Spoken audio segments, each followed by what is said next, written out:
ఒకప్పటి కాలంలో ఉమ్మడి కుటుంబాలనేవి ఉండేవండి.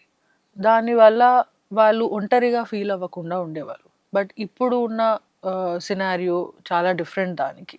ఎవరికి వాళ్ళు వాళ్ళ కుటుంబాలతో ఉంటున్నారు. అండ్ దానివల్ల ఒకవేళ హస్బెండ్ ఇంట్లో లేకపోవడం గానీ, ఊరెళ్ళడము, జాబ్ పరంగా ఎక్కడైనా వెళ్ళాల్సి రావడం వల్ల భార్యలు ఒంటరిగా ఫీల్ అవ్వడము.